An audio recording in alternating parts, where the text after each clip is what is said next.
ಎಲ್ರಿಗೂ ನಮಸ್ಕಾರ. Welcome to Girish Gowda vlogs. ನಾನು ಇವತ್ತು ನನ್ನ ಡೈಲಿ ರೂಟೀನ್ ಕಂಪ್ಲೀಟ್ ಮಾಡಿ ನನ್ನ ವಾಕಿಂಗ್ ಜರ್ನಿನ ಸ್ಟಾರ್ಟ್ ಮಾಡಿದೆ. ಇವತ್ತು ನಾನು ಪವರ್ ಆಫ್ ಸ್ಮಾಲ್ ಹ್ಯಾಬಿಟ್ಸ್ ಅಥವಾ 1% ರೂಲ್ ಬಗ್ಗೆ ಮಾತಾಡೋಣ ಅಂದ್ಕೊಂಡೆ.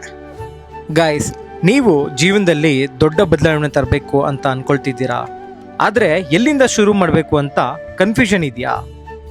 ಹಾಗಾದರೆ ಈ 1% ರೂಲ್ನ ಫಾಲೋ ಮಾಡಿ. ನೀವು ಯಾವಾಗಲೂ ಇವತ್ತಿನಿಂದ ದಿನ 2 ಗಂಟೆ ಜಿಮ್ ಮಾಡ್ತೀನಿ, ದಿನ ಒಂದು ಬುಕ್ ಓದಿ ಮುಗಿಸ್ತೀನಿ ಅಂತ ದೊಡ್ಡ ದೊಡ್ಡ ಟಾರ್ಗೆಟ್ ಇಟ್ಕೊಳ್ತೀವಿ. 4 ದಿನ ಮಾಡ್ತೀವಿ, ಆಮೇಲೆ ಸುಸ್ತಾಗಿ ಬಿಟ್ಬಿಡ್ತೀವಿ. ಬದಲಿಗೆ ಪ್ರತಿದಿನ ಕೇವಲ 1% ಇಂಪ್ರೂವ್ ಆಗೋಕ್ಕೆ ಟ್ರೈ ಮಾಡಿ.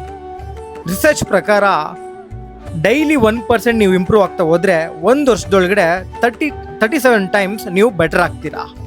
ದಿನಕ್ಕೆ ಕೇವಲ 1 ಪೇಜ್ ಓದಿ, ಕೇವಲ 10 ನಿಮಿಷ ವಾಕ್ ಮಾಡಿ. ಸಣ್ಣ ಸಣ್ಣ ಹೆಜ್ಜೆಗಳೇ ನಿಮ್ಮ ದೊಡ್ಡ ಯಶಸ್ಸಿಗೆ ಕಾರಣ ಆಗುತ್ತೆ. ಕನ್ಸಿಸ್ಟೆನ್ಸಿ ತುಂಬಾ ಮುಖ್ಯ. ಇವತ್ತೇ ನಿಮ್ಮ 1% ಬದಲಾವಣೆಯನ್ನು ಶುರು ಮಾಡಿ.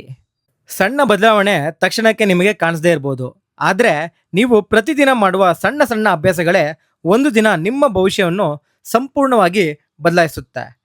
ಹನಿ ಹನಿ ಗುಡಿದರೆ ಹಳ್ಳ ತಾನೇ. ದೊಡ್ಡ ಬದಲಾವಣೆಗಳು ಒಂದೇ ರಾತ್ರಿಯಲ್ಲಿ ಆಗುವುದಿಲ್ಲ. ಪ್ರತಿದಿನ ನಾವು ಮಾಡುವ ಸಣ್ಣ ಸಣ್ಣ ಅಭ್ಯಾಸಗಳೇ ನಿಮ್ಮ ದೊಡ್ಡ ಯಶಸ್ಸಿಗೆ ಕಾರಣವಾಗುತ್ತದೆ.